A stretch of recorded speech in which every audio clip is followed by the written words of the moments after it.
In 1815, a volcanic eruption in Indonesia led to the year without a summer.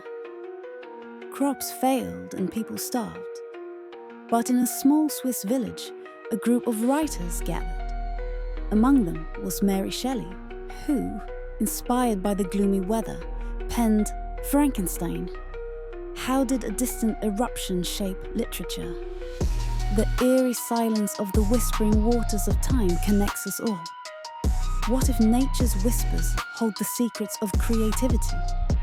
The story of Frankenstein reminds us of the unexpected ways history shapes art. Hit the like button, subscribe, and leave a comment to support us.